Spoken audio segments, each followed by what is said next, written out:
بچہ دنیا میں قدم رکھتا ہے سب سے پہلے اس کے کان کے راستے رب کی عظمتوں کا پیغام اس کے دل تک پہنچانا ہوتا ہے۔ ہاں، کون پہنچائے گا؟ سول انجینئر آئے گا، میڈیکل اسپیشلسٹ آئے گا، شہر کا بڑا وکیل بلاؤ گے، قاری صاحب آئیں گے، مولوی صاحب آئیں گے، وہ اس کے کان میں رب کی عظمت کا پیغام دنیا میں قدم رکھتے ہی پہنچائیں گے۔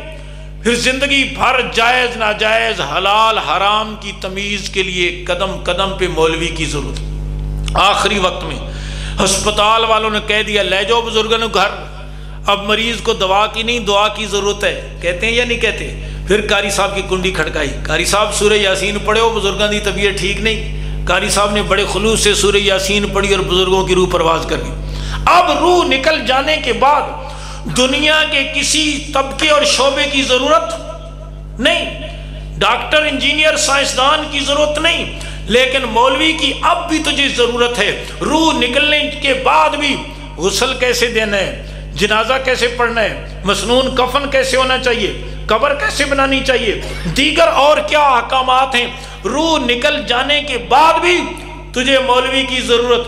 اور الحمدللہ یہ آخری خدمت بھی تیری مولوی کرتا ہے۔ وہ اسلام آباد میں ہمارے ایک دوست ہیں، ان کی مسجد کے پاس جمعے کے دن گدھا مر گیا، انہوں نے فون کیا سی ڈی اے والوں کو گاڑی بھیجو یہاں گدھا مرا پڑا ہے، نمازی آئیں گے، بو آ رہی ہے، تکلیف ہوگی۔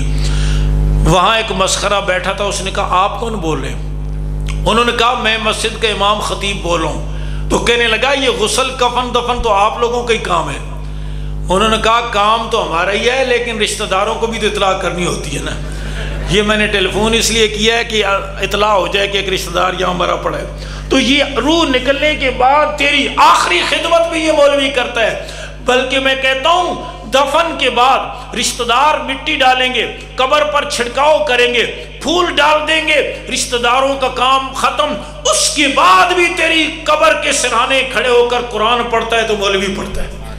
پہلی خدمت بھی اسی نے کی، آخری خدمت جب رشتہ داروں کی خدمت بھی ختم ہو گئی، سارے شعبوں کی خدمت بھی ختم ہو گئی، اب بھی تیری قبر کے سرانے کھڑے ہو کر قرآن پڑھ رہا ہے تو مولوی پڑھ، اب بھی یہ تیرا محسن نہیں۔